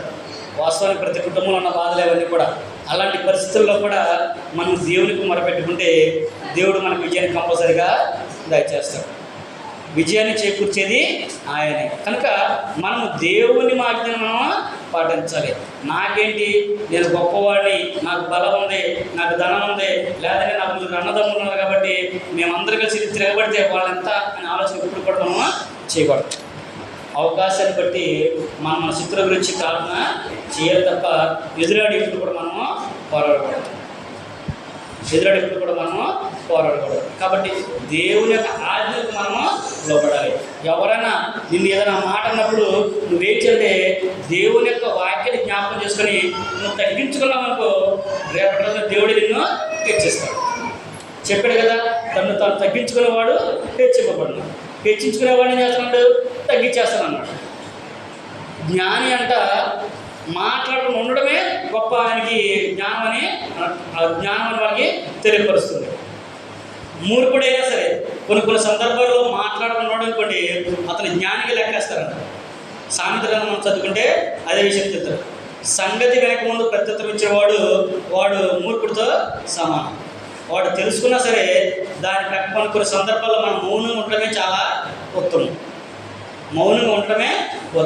ఓహో ఇలా చేశారా, సరేనమ్మా దేవునికి ప్రార్థన చేద్దాం అనే ఆలోచన కలగాలి తప్ప మనం దానికి ఎదురాడేప్పుడు కూడా నిలబడదు. అది మనకి గొప్ప ధన్యత అనే విషయాన్ని దేవుని యొక్క వాక్యం మనకి తెలియజేస్తుంది. దావీదు గారు కూడా దేవుడు ఆజ్ఞాపించినట్లుగా ఆయన యుద్ధం చేసేదనే విషయాన్ని అక్కడ తెలియపరుస్తుంది. రెండో విషయం చూసుకుంటే ఆయన నీతి న్యాయాలను కూడా అనుసరించి ఏలుబడి చేశాడు. మరి దేవుడు దావీదు గారిని ఎక్కడి నుంచి తీసుకొచ్చాడు? గొర్రెల కాపు నుంచి తీసుకొచ్చాడు. రాజు గారి సింహాసనం మీద కూర్చోబెట్టాడు. మరి ఇప్పుడు ఆయన ఇశ్రాయేలును కూడా పాలించాలి. ఇప్పుడు నేను రాజును కాబట్టి నాకు ఎదురే ఉందని చెప్పేసి ఆయన ఎదురు తిరగల, నా ఇష్టం వచ్చిన నేను చేస్తాననేవి చెప్పలా. ఏం చేశాడు అని మనం చూసినట్లయితే సమూయేలు 2వ గ్రంథంలోనే 8వ అధ్యాయంలో మనం చదువుకున్నట్లయితే సమూయేలు 2వ గ్రంథము 8వ అధ్యాయము 15వ వచనం కనుక మనం చదువుకుంటే అక్కడ అన్నాడు, దావీదు ఇశ్రాయేలు మీద రాజై తన జనులందరినీ నీతి న్యాయమును బట్టి ఏలుచుండెను. ఏం చేశాడంటే దావీదు గారు నీతి న్యాయాన్ని బట్టి ఇశ్రాయేలు కూడా ఏలాడు, వాళ్ళ మీద ఏలుబడి చేశారు. ఈ రోజున ఒక ఉదాహరణకి మనకి ఏదైనా పార్టీలో మనకి ఏమైనా అధికారం వచ్చిందనుకోండి, ఏం చేస్తారు? అసలు మామూలుగా ఉండదు పరిస్థితి. రాకమునుపు మన దగ్గరకు వచ్చి అమ్మ అదమ్మా అనయా అది, తమ్ముడు ఇది, అక్క అది, తమ్ముడు అమ్మ ఇది, మీకెందుకు నేను ఉండను అంటారు. కానీ అధికారం వచ్చిన తర్వాత ఆడు వచ్చాడు, అరే ఆడు అత్తడు కానీ కొద్దిగా అటు అడ్డలేని చెప్పు, కనపడలేదని చెప్పు అని చెప్పేసి వెళ్ళేవాళ్ళు రోజున్నారు. అధికారం ఉన్నారండి, వాస్తవం అది. వాళ్ళే అక్కడ అయినోళ్ళలోనే చాలామంది ఉంటారు, మన కుటుంబంలోనే చాలామంది ఉన్నారు అలాంటి వాళ్ళు, వాస్తవం అదంతా కూడా. కానీ ఇక్కడ దావీదు గారు అయితే అలాగ చేయలేదంట. నీతి న్యాయాన్ని అనుసరించి ఆయన దేవుని యొక్క ఆజ్ఞలకు లోబడి ఇశ్రాయేలులందరినీ కూడా పాలించినట్లుగా చూడగలము. పక్షపాతం చూపించకుండా ఆయన దేవుని యొక్క ఆజ్ఞలను పాటించాడనే విషయాన్ని అక్కడ దావీదు గారి గురించి సమూయేలు గ్రంథంలో కూడా మనము చూడగలము. దేవుడు ఏమైతే ఆజ్ఞాపించాడో వాటి ప్రకారమే ఆయన కూడా చేశాడు. ఈ రోజున కూడా మనము కూడా మన కుటుంబం అంతా కూడా దేవుని యొక్క చిత్తానుసారంగానే నడుచుకోవాలి. దేవుని యొక్క ఆజ్ఞకు లోబడి మాత్రమే మనము నడవాలి. వాళ్ళందరికీ అంత నెమ్మది ఉందిగా, అంత అంత ఇది ఉంది, మనమేంటి ఎలా ఉన్నాము అనే ఆలోచన ఇప్పుడు కూడా మనము చేయకూడదు. వాళ్ళ స్థితి మారింది, మనమేంటి ఎట్లా ఉన్నామని ఇప్పుడు కూడా తగిన సమయం ముందు దేవుడు కంపల్సరీ మన స్థితిని మారుస్తాడు. అయితే మనము కూడా ఆ స్థితికి తగినట్లుగా నడుచుకోవాలి. ఆ స్థితికి తగినట్లుగా కనుక మనం నడుచుకుంటే దేవుడు మన స్థితిని మారుస్తాడనే విషయాన్ని కూడా ఇక్కడ మనము చూడగలము. అంతేకాకుండా ఆయన న్యాయాన్ని అనుసరించుకోవడమే కాకుండా ఆయన ఎలా చేశాడు అంటే ఇస్రాయేలందరూ కూడా నేర్పరైన పనివాడిలాగా వారిని పాలించాడు. నేర్పరైన పనివాళ్ళు ఏం చేస్తారు? నేర్పరి ఉంటారు, పనిలో నేర్పరైన ఉంటారు. ఇప్పుడు మీ అందరికీ అనుభవం కాబట్టి, నాట్లు వేసిన అనుభవం ఉంది, కోతలకు వచ్చిన అనుభవం ఉంది కాబట్టి మీరు ఎలా కొయ్యాలో ఎలా నాటేయాలో మీకు అందరికీ తెలుసు. ఉదాహరణకి ఈ జనరేషన్ తీసుకెళ్ళి ఊడుపులు ఏమంటే వేస్తారు వీళ్ళు, ఊడుపు కట్ట ఊడతా కూడా చాలా కదా మన వాళ్ళకి ఈ రోజుల్లో. ఆ షేలో దిగితే ఎక్కడ కన్నాలు ఉంటాయో కూడా తెలియదు. మీ అనుభవం అది వేరు. అందుకని ఇక్కడ అన్నాడు నేర్పరి అయిన పనివాడిగా ఆయన దేవుని యొక్క ప్రజల్ని పాలించాడు. అంటే నేర్పరితనం ఒకటి అనేది ఉంటుంది. ఏదైనా కానీ నేర్పరితనంలో ఒక అవకాశాన్ని దేవుడు ఇచ్చినట్లుగా మనం చూడగలము. కీర్తన గ్రంథము 78వ అధ్యాయం కనుక మనం చూసినట్లయితే, కీర్తన గ్రంథము 78వ అధ్యాయము 72వ వచనం కనుక మనం చదువుకుంటే అక్కడ ఆయన అంటాడు, 78వ అధ్యాయము 72వ వచనం, అతడు యథార్థ హృదయుడై వారిని పాలించును, కార్యములందు నేర్పరి అయి వారిని నడిపించును. కార్యములందు నేర్పరి అయ్యి వారిని నడిపించను అనే విషయాన్ని చెబుతున్నాడు. అంటే నేర్పరితనం అనేది చాలా ప్రాముఖ్యమైనది. అలాగే మనం కూడా మన కుటుంబంలో మీరు సుమారుగా 30 సంవత్సరాల బాప్తిసం తీసుకొని మీకు ఉన్నటువంటి అనుభవం ఇప్పుడున్న వాళ్ళకి లేదు. మీరు ఏం చేయాలి అంటే మీ నేర్పరితనాన్ని బట్టి, అంటే మీరు నేర్చుకున్న విధానాన్ని బట్టి మీ పిల్లలకి, మీ మనవలకి మీరు నేర్పించాలి. యాకోబు పత్రికలో అంటాడు కదా, కాలమును బట్టి చూస్తే మీరు బోధకులుగా ఉండాలి అని అంటాడు. కానీ మీరు ఏం చేస్తున్నారంటే దేవత్తుల్లో మొదటి మూలపడడం వల్ల మీకు ఒకటి చెప్పాల్సి వచ్చింది అన్నాడు. అంటే మనం ఇప్పటికి నేర్చుకొని ఎన్ని సంవత్సరాలు అవుతున్నాయి కానీ మరలా మన పిల్లలు వచ్చి అమ్మ ఇట్ట చేయాలి కదా అని మన పిల్లలు మనకు నేర్పిస్తే ఇంక మన దాంట్లో పంచమే ఉంది, ఇంకా అది నేర్పతనం అయితే కాదు కదా. మరి దావీదు గారి గురించి కూడా అదే విషయాన్ని చెప్పాడు. ఆయన యథార్థ హృదయుడై ఇశ్రాయేలులందరినీ కూడా నేర్పరైన పనివాడిగా ఆమె పాలించాడు. మనం కూడా నేర్పరిగా ఉండాలి. అంటే ఒక అనుభవం కలిగిన వారిగా మనం వాళ్ళకి నేర్పించాలి. మీకున్న అనుభవం ముందు మాకు చాలా తక్కువ. కాబట్టి మీ అనుభవాలన్నింటినీ కూడా పిల్లలకి, మనవాళ్ళకి, కుమార్తెలకి నేర్పించి మీరు ఎలా జీవిస్తే కనుక దేవుడి పట్ల గొప్ప కార్యాలు చేస్తారనే విషయాన్ని మీరు నేర్పించే స్థితిలోనికి రావాలి. అలా వస్తే సంఘము సంఖ్యలోనే కాదు, నాణ్యతలో కూడా అభివృద్ధి అనేది ఇంకా ఎదుగుతుంది. అప్పుడు దేవుడు కూడా మన కుటుంబాలను బట్టి ఆనందించడమే కాకుండా మనల్ని గొప్ప స్థితిలోనికి ఆయన తీసుకెళ్తారు. మరి అందరూ కూడా బయలుదేరి కలిగినప్పుడు దేవుడు నడిచిపెడతారు కుటుంబాన్ని. దేవుడు చెప్పిన పని చేస్తామంటే దేవుడు నడిచిపెడతాడా? ఇప్పుడు తల్లిదండ్రులు చెప్పిన మాట పిల్లలు అంటూ ఉంటే పిల్లలకి ఏమైనా లోటు చేస్తారు తల్లిదండ్రులు? అసలు అడక మునిపి మొత్తం చేసేస్తారు వాళ్ళకి. నేను 10th క్లాస్కి వచ్చి నా బైక్ అడగను అసలు. మా అబ్బాయి కాలేజీకి వెళ్తున్నారు కాబట్టి వాడు బైక్ కొనాలని చెప్పి ముందే కొనేస్తారు. అంటే పిల్లలు తల్లిదండ్రులకు అంటే నువ్వు ఎలా ఉంటే కుమారుడు పిల్లలు అంటుంటే తండ్రి చెప్పినట్లు విని చక్కగా జాగ్రత్తగా నువ్వు బండి తోలుతాం, నీ నడవడిక అందరి పద్ధతి కూడా చెప్పారనుకోండి, మా అబ్బాయికి బండి కొని వచ్చినా కానీ వాడు చక్కగా తోలుతాడు, క్రమంగా ఉంటాడు, నెమ్మదిగా వెళ్తాడు, అది నాకు తెలుసు అనే నమ్మకం నీ తండ్రి నువ్వు కనిపించావనుకో వాళ్ళు చక్కగా కొంటారా? ఎందుకు కొనరు? అన్నీ చేస్తారు. మరి నువ్వు అట్లా నమ్మకం కలిగించకపోతే వాళ్ళు ఏం చేస్తారు? కాబట్టి నువ్వు నేర్పరు కాబట్టి నువ్వు ఆల్రెడీ ఇవన్నీ కూడా అనిపించున్నావు కాబట్టి నువ్వు వీటిని నేర్పించాలి. అయ్యా నీకు పెళ్లి చెప్పుడు చాలామంది ఉంటారు, పెళ్లి చేసేటప్పుడు ఆడపిల్లలు చక్కగా మంచి చెట్లను చెప్పి పంపిస్తుంటారు. అమ్మ జాగ్రత్తగా ఉండాలి, అత్త ఏమని అన్నా కానీ నువ్వేమనుకోకూడదు, మేము ఆ స్థితి నుంచి ఇచ్చాము కాబట్టి అత్తతో జాగ్రత్తగా ఉండు, తోడికోడలతో జాగ్రత్తగా ఉండు, అబ్బాయి ఏమైనా కోపలు మాట్లాడినా కానీ ఏమి ఎదురు చెప్ప మాకు, జాగ్రత్తగా నడుచుకో, అందరితో వెలుగమ్మ అని చెప్పేసి చెబుతుంటారు. అలా కాకుండా ఎవరేమనంటే వచ్చే నువ్వు ఏమన్నా అని అంటే ఇంట్లో ఏమన్నంటే నీకు ఎందుకమ్మా వచ్చే ఉండాలి తీసుకుంటాను అనుకో, ఏం చెప్తామా? నీ ఇంట్లో ఉన్న స్వాతంత్రము అక్కడ అత్తింట్లో ఆమెకు ఉండదు. నీ సొంత ఇంట్లో బ్రతికినట్లుగా అత్తింట్లో బ్రతకంటే కుదరదు. ఇక్కడంటే నీ తల్లిదండ్రులు కాబట్టి నిన్ను ప్రేమగా చూస్తారు, నువ్వు ఎట్ట ఉన్నా కానీ వాళ్ళు మెచ్చుకుంటారు. కానీ నువ్వు వేరే ఇంటికి వెళ్ళావంటే నీ ప్రవర్తన బట్టి వారి కుటుంబ పరివంతా కూడా ఆధారపడి ఉంటుంది. నీ యొక్క విధానాన్ని బట్టి వాళ్ళ కుటుంబ ప్రభావంతో కూడా ఆధారపడుతుంది. అప్పుడు నువ్వు ఎలా ఉండాలంటే ఒక ఉన్నతమైన స్థితికి నువ్వు తగినట్టుగా ఉండాలి. ఒక అనుభవ కలిగిన స్త్రీగా నువ్వు ఉండాలి. ఒక పద్ధతి కలిగిన బిడ్డగా నువ్వు ఉండాలి. నువ్వు ఎప్పుడైతే అనుభవ పద్ధతి కలిగి జీవిస్తావో అప్పుడు నీ అత్తమా నీ భార్య నీ భర్తే కాదు, నీ తల్లిదండ్రులకు ఘనత. అది నీ తల్లిదండ్రులకి ఘనత. పలానా అమ్మాయి అండి, అసలు వాళ్ళ ఇంటికి వెళ్తే ఎంత మర్యాద చేస్తారు తెలుసా అని చెప్పుకునేటట్టుగా మనం మన పిల్లల్ని పెంచి నేర్పించాలి. ఈ రోజుల్లో ఎక్కడికైనా ఇళ్ళకి వెళ్తే, బంధువుల ఇళ్ళకి వెళ్తే మంచిలు ఇచ్చేవాళ్ళు కూడా కరువైపోయారు. అతిథుల్లాగా అవసరం వాటర్ ఇచ్చేవాళ్ళు కూడా చాలామంది తక్కువైపోయారు. అంటే ఉద్యోగాలు, వాళ్ళకి వచ్చే ఆఫీస్ వర్క్లు, మరి ఇప్పుడు ఈ మధ్యకాలంలో హోంవర్క్ వచ్చేసింది కదా, ఇంట్లోనే చేసి వర్క్ అంతా కూడా వర్క్ ఫ్రమ్ హోమ్ అని ఇచ్చేసారు. ఇంట్లోనే వర్క్ అంతా కూడా ఉద్యోగాలన్నీ కూడా ఇంట్లోంచే ల్యాప్టాప్లో చేసి పంపించేస్తారు. ఆ టైంలో వెళ్తే ఏం చేస్తారు, అక్క ఒక 5 నిమిషాలు ముందు అయిపోయింది, సెండ్ చేస్తాను అని చెప్పాను. అంటే అంత బిజీ లైఫ్కి ఇప్పుడు దేవుడైతే ఆతిథ్యాలు ఇమ్మన్నాడు, సహోదరుని ప్రేమించమన్నాడు, ఎదుటివారి పట్ల గౌరవం కలిగి నువ్వు నడుచుకోవాలి.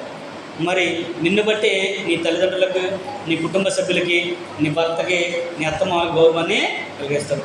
నిన్ను బట్టి దేవునికి కూడా గొప్ప ఘనతనే కలిగిస్తాడు. గ్రంథం కూడా మనకు అదే తెలియకొస్తుంది. గుణవతి అనే భార్య కూడా అది అటుది ముత్యముల కంటే గుణవతిగా ఒక స్త్రీ అనే ఉండాలి. తన భర్తనే తన ఇంటిని కంటి పెట్టుకొని ఉండాలి. దేవునికి మహిమకరంగా బిడ్డ జీవించాలి. కుటుంబంలో నెమ్మది కలిగిన స్థితి ఆమె ఉండాలి. అందరూ కూడా అలా ఉండాలి అన్నట్లుగా మన పిల్లల్ని మనం పెంచి అలా చేయాలి. అంటే అనుభవం కలిగిన వాళ్ళు ఏం చేయాలంటే నేర్పించాలి. అమ్మ ఇలాంటి పరిస్థితులు వస్తాయి కాబట్టి నువ్వేం ఇబ్బంది పడ మాకు, కష్టాలు వస్తే ఇబ్బంది పడ మాకు. ఈ రోజుల్లో ఈ కూడా లేని రోజులు ఉంటాయి నాకు తెలిసి. ఒక పూటగా ఒక సందర్భంలో వండుకోవడానికి కూడా లేని సందర్భాలు కొంతమందిలో ఉంటాయి. మరి అలాంటి పరిస్థితులు కూడా ఈరోజే దేవుడు పట్టలేవులేండి. మనకే తినటం బద్దకం వేసి వీళ్ళు హోటల్ తెచ్చుకునే అవసరం ఉంది కదా తప్ప ఇంట్లో ఎప్పుడు కూడా చేయరు. మరి అలాంటి పరిస్థితులు కూడా వచ్చినప్పుడు నువ్వు జాగ్రత్త కలిగి ఉండాలమ్మని ఒక క్రైస్తవులుగా దేవుని పిల్లలుగా మనం వాళ్ళకి నేర్పించాలి. లోకస్తుల గురించి నేను చెప్పట్లేదండి, లోకస్తుల గురించి మనం వదిలేదు, మన వద్దాం, వాళ్ళ గురించి మన సంబంధం లేదు. మనము నేర్పించాలి. ఒక స్త్రీ ప్రారంభికల కుటుంబం నుంచి ఒక కుమార్తెని కోడగా తెచ్చుకున్నారంటే ఆమె కోడగా కాదు కూతురుగా వాళ్ళు భావించాలి. అంతగా వాళ్ళని ప్రేమించినట్లుగా ఆమె వాళ్ళని చేసుకోవాలి. అలాగే అత్తమామలైనా కానీ వర్కులని కోడలు తెచ్చుకున్నాను కాకుండా మాకు కూతురు వచ్చిందనే ఆనందం అలాగా వాళ్ళు బట్టి నడుచుకుంటే వారి కుటుంబాన్ని దేవుడు ఎప్పుడు కూడా ఆనందింపజేస్తాడు. అందుకని ఇక్కడ ఆయన ఉన్నాడు, నేర్పరైన ఆయనకైనా ఉన్నాడు, యథార్థత కలిగి దావీదు గారు జీవించాడు. కనుక మనము కూడా మన అనుభవాలన్నింటినీ కూడా పిల్లలకి చక్కగా నేర్పించి వారిని క్రమశిక్షణ పెట్టుకున్నట్టుగా మనకు జీవితం అనేది వాళ్ళకు మాదిరికరంగా చూపించాలి. మన అనుభవం దేనికంటే పిల్లలకి భవిష్యత్తుకి మంచి ఒక పునాదిగా వాళ్ళకి ఉండాలి అనే విషయాన్ని ఇక్కడ దావీదు గారు కూడా మనకి తెలియపరుస్తున్నాడు. కనుక మనము కూడా ఇతరులకి ఇష్టమైన వారిగా కనిపించాలి. మన పిల్లలు చూస్తే పలానాళ్ళ అమ్మాయి పలానాళ్ళ కోళ్ళు అనుకున్నట్లుగా ఇష్టంగా ఉండాలి. ఎప్పుడు ఇష్టంగా ఉంటామంటే మనం చేసే పనిని బట్టి మనము మనల్ని ఇష్టపడుతూ ఉంటారు. అలాగే దావీదు గారిని కూడా దేవుడు అందుకే ఇష్టపడ్డాడు. దావీదు గారు దేవుడిని ఇష్టపడ్డా? ఆయన గొర్రెలు వదిలేసి చెట్ల కింద పడుకుంటే దేవుడు ఇష్టపడ్డాడు ఆయన్ని? కాదు. ఆయన గొర్రెలను కాసుకుంటూనే ఎప్పుడు కూడా దేవుని గురించి కీర్తన రాస్తూ దేవుని నామాన్ని కొనియాడుతూనే దావీదు ఉన్నాడు. అందుకనే దావీదు గారిని దేవుడు ఏర్పాటు చేసుకున్నాడు. అందుకని నా హృదయానుసరైన మనిషిని నేను ఏర్పాటు చేసుకున్నాను. మనం చదువుకుంటే అపోస్తుల కార్యాలు కూడా ఆ విషయాన్ని జ్ఞాపకం చేస్తున్నాడు. అపోస్తుల కార్యాలు కనుక మనం చదువుకుంటే 13వ అధ్యాయం కనుక మనం చదువుకున్నట్లయితే అపోస్తుల కార్యములు 13వ అధ్యాయము 22వ విషయం కనుక మనం చదువుకుంటే దావీదు గారి గురించి తెలియపరుస్తానంటాడు. వాళ్ళు పితరుల యొక్క తరాల గురించి చెప్తూ ఆయన అంటాడు, రాజుని ఏర్పడిన సందర్భాన్ని గురించి తెలియజేస్తూ 13వ అధ్యాయము 21వ వచనం చదువుకున్నాం. ఆ తరువాత వారు రాజు కావాలని కోరగా దేవుడు బెన్యామీను గోత్రికుడును కీషు కుమారుడైన సౌలును వారికి 40 ఏళ్ళ వరకు దయచేసెను. తరువాత అతనిని తొలగించి దావీదును వారికి రాజుగా ఏర్పరచును. మరియు ఆయన నేను యెషయి కుమారుడైన దావీదును కనుగొంటిని, అతడు నా ఇష్టానుసరుడైన మనుషుడు, అతడు నా ఉద్దేశంలన్నీ నెరవేర్చునని చెప్పి అతని గురించి సాక్ష్యం ఇచ్చును. అంటే మన గురించి మన పిల్లల గురించి ఎవరు సాక్ష్యం ఇవ్వాలి? నీ కుమార్తె నీ కుమారుడు మంచోడు నేను చెప్పుడు కుదరదు. నా కుమారుడు చాలా మంచోడండి, మా వాడికి ఏంటంటే మా అమ్మాయ చాలా మంచిదండి నేను చెప్పుడు కుదరదు. నా సాక్ష్యం కాదు, ఇక్కడే కాదు, కోర్టులో కూడా చాలా దగ్గర కూడా. కోర్టులో ఒప్పుకుంటారా? ఒప్పుకోరు. మరి ఎవరు చెప్పాలి? నీ పక్కన వాళ్ళు చెప్పాలి, నీ ఇరుగు పొరుగు వాళ్ళు చెప్పాలి, నీ స్నేహితులు చెప్పాలి. ఇక్కడ దావీదు గారి గురించి కూడా ఎవరు చెప్తున్నారంట? సాక్షి ఇస్తున్నారంట, దేవుడే సాక్షి ఇస్తున్నాడంట. పరిశుద్ధాత్మ ద్వారా దేవుడు ఆయన్ని రాయించాడు. నా హృదయానుసరుడైన మనిషి నేను కనుగొన్నాను, ఆయన నా ఉద్దేశాలన్నీ కూడా నెరవేరుస్తాడు. మనం కూడా మన పిల్లల గురించి అంత ప్రౌడ్గా చెప్పుకున్నట్లుగా మనం వాళ్ళని చేయాలి. అలా చేస్తేనే మనం దేవుళ్ళకి వచ్చిన దానికి ఒక విధానం అనేది ఉంది, దానికి ఒక ప్రయోజనం అనేది ఉంటుంది. నువ్వు అలా చేయలేదనుకోండి, నువ్వు దేవుని తెలుసుకున్నా కానీ దేవుళ్ళకి వచ్చినా కానీ ప్రయోజనం ఏమి కూడా ఉండదు. దేవుడు ఏమన్నాడు? నా ఆజ్ఞలు కైకుంటే 1000 తరముల వరకు నేను చెప్తానన్నాడు. ఆజ్ఞ పెడితే మధ్యలోనే తీసేస్తాడు. ఇప్పుడు దావీదు గారి గురించి అదే చెప్పాడు. ఆయన కీషు కుమారుడైన సౌలుని ఏర్పాటు చేసుకున్నాడు, దేవుడి యొక్క ఆజ్ఞ అయినా మీరాడు. సమయాల కన్నా 15వ అధ్యాయం గురించి మనం చదువుకుంటే దేవుడు చెప్పిన ఆజ్ఞని మీరే ఆయన ఏంటంటే ప్రజలను సంతోషపెట్టడానికి ఆయన మీరాడు. సరే నువ్వు ప్రజలతో ఉండని చెప్పేసి వాళ్ళతోనే వదిలేశాడు. ఆయన రాజుగా చేసాడు. ఆయన చేసేప్పుడు దావీదు గారిని ఏర్పడుతున్నాడు. దావీదు గారికి కూడా చెప్పాడు ఆయన, నువ్వు గనక నా ఆజ్ఞలు కనుక నువ్వు అనుసరించి నడుచుకుని నీ పిల్లలకి నేర్పిస్తే నీ సింహాసనం మీద నిత్యం ఒకడు ఉండకోకుండా మాడు, నీ తరపున నిత్యం కూడా ఒకరినే ఉంచుతాను అని అన్నాడు. ఎప్పుడు? దావీదు గారు దేవుని ఆజ్ఞలు పాటిస్తూ ఆయన తర్వాత ఆయన కుమారుడు గారిని నేర్పించాలి. వాళ్ళ కుమారు వాళ్ళు నేర్పించుకుంటూ వెళ్ళాలి. అప్పుడు ఆయన వాళ్ళ తరమంతా కూడా దాన్ని నిలబెడతాడు. దావీదు గారు అలా చేశాడు కాబట్టి దేవుడు కూడా ముందే ఆయనకు వాగ్దానం చేశాడు, నీ తరంతో నీ యొక్క తరంలో నుంచి నేను నీకు కుమారుని రాజుని నిత్యం ఉంచుతాను అన్నాడు. యేసుక్రీస్తు ప్రభు రాజుగా ఉన్నాడు, ఆయన యుగాలు రాజు. ఎవరి కుమారుడు అంటారు ఆయన్ని? ఎవరి కుమారుడు అంటే గ్రంథం మనకి దేవుడి కుమారుడు అంటారా? దావీదు కుమారుడు అండి ఆయన అంటాడు. దావీదు వేరు చిగురండి ఆయన గురించి చెబుతారు. ప్రభు వారికి కూడా అదే చెప్పాడు, నేను దావీదు వేరును చిగురునై ఉన్నాను అంటాడు. ప్రకటన గ్రంథము 18వ అధ్యాయం చదువుకుంటాం. దావీదు యొక్క వేరును చిగురునై అన్నాడు. ఇందాక చెప్పే కదా మత్తయి సువార్త 1:1 అబ్రహాము కుమారుడు దావీదు కుమారుడైన యేసుక్రీస్తు వంశావళి.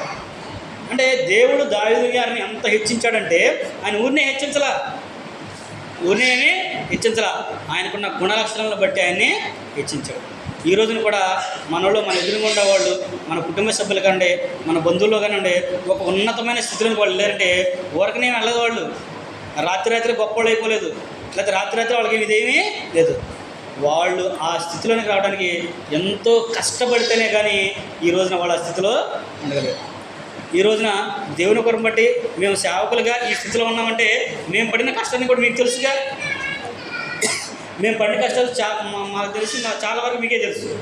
మేము ఎలా తిరిగామో, ఎన్ని బాధలు పడ్డామో, ఎన్ని ఇబ్బందులు పడ్డామో మీకు తెలుసు. మరి వాటన్నింటినీ తట్టుకుని వచ్చాం కాబట్టి దేవుడు ఈ రోజున ఈ స్థితిలో దేవుడు మమ్మల్ని ఉంచాడు. అదే ఆ రోజు మేము వెళ్ళిపోతే ఇప్పుడు ఈ స్థితిలో ఉన్న మేమేం చేయాలి? మేము ఈ స్థితిలోకి వచ్చాం కాబట్టి మాకు బాగానే అని చెప్పేసి మా పిల్లల్ని చక్కగా చదివించేసి అరే బాబు మీకు ఏమవుతుందో ఉద్యోగం చేసి వెళ్ళిపోంటారని చెప్పితే ఇక మా కుటుంబం ఎక్కడితోనే ఇదే. కానీ ఒక సేవకునిగా, ఒక క్రైస్తవుడిగా నా తర్వాత నువ్వు ఉండాలి, మన కుటుంబంలో మీరొకళ్ళు సేవ చేయాలి అనేది ఎప్పుడైతే ఒక కుటుంబం దేవుని మీద నమ్మకం ఉంచుతారో అప్పుడు దేవుడు కూడా వారి కుటుంబాన్ని దీవిస్తాడు. దావీదు గారు కూడా అదే చెప్పి సొలొమోను గారు కూడా అదే చెప్పాడు. చనిపోయే ముందు దావీదు గారు అంటాడు, అయ్యా లోకులందరూ కోసం మార్గం నేను వెళ్ళిపోతున్నాను, ఇది కొత్త ఏమీ కాదు, లేదు ఎవరికి జరిగింది నాకేమీ జరగలేదు, నాకు జరుగుతుంది కాబట్టి అయితే నేను చనిపోక ముందు నీకు కొన్ని విషయాలు చెప్పాలి. నా దేవుడు నాకు ఒక వాగ్దానం చేశాడు, నువ్వు దాన్ని పాటిస్తే దేవుడు నిత్యం దాన్ని కూడా నెరవేరుస్తాననే విషయాన్ని నాకు చెప్పాడు. కాబట్టి నీవు యథార్థత కలిగి నీతి న్యాయాన్ని అనుసరించి దేవుని యొక్క ఆజ్ఞలను పాటించు, ఆయన మాటకు నువ్వు లోబడు అనే విషయాన్ని చెప్పాడు దావీదు గారు. తర్వాత అధ్యాయంలో అంటాడు సొలొమోను గారు కూడా దేవునికి ప్రార్థించుకుంటాడు, నేను బాలునై ఉన్నాను, నా తండ్రి తర్వాత నువ్వు నాకు సింహాసనం ఇచ్చావు, కానీ నీ ప్రజలందరూ నడిపించడానికి గల జ్ఞానం నాకు లేదు, కాబట్టి నువ్వే నాకు సహాయం చేయాలన్నాడు. ఎంత గొప్ప ధన్యత అండి అది. ఇప్పుడు తండ్రి తర్వాత కుమారుడు వారసత్వం ఏం చేస్తాడు? మా నాన్న 1000 చేశాడు, నేను దాన్ని 2000 కోట్లు చేయాలి, అంతేనా? 1 కోట్లు తండ్రి సంపాదించనుకో దాన్ని 2000 కోట్లు చేయాలనేది ఆలోచన చేస్తాడు కొడుకు. కానీ సొలొమోను గారు ఏం చేశాడు? నాకు ఏం వద్దు, నా తండ్రి బాధ్యత నాకు అప్పగించావు, కానీ నేనైతే బాలుని, నీ ప్రజలైనా మీరు అందరూ నడిపించడానికి నాకు జ్ఞానం లేదు కాబట్టి నాకు కొద్దిగా జ్ఞానం దయచేయ అని అన్నాడు. దేవుడు అక్కడ ఫ్లాట్ అయిపోయాడండి సొలొమోను గారు. ఈ రోజున కూడా మనకి ఏ స్థితిలో ఉన్నప్పుడు కూడా మనం దేవుని సన్నిధిని మోకరించి, అయ్యా నా స్థితిది, నా కుటుంబాన్ని కాపాడయ్యా, నా కుటుంబం నెమ్మది కలిగించయ్యా, నా స్థితిని మార్చినాయని చెప్పేసి నువ్వు ప్రార్థన చేస్తే తగ్గించుకొని దేవుడు కంపల్సరీగా నీ స్థితిని మారుస్తాడు.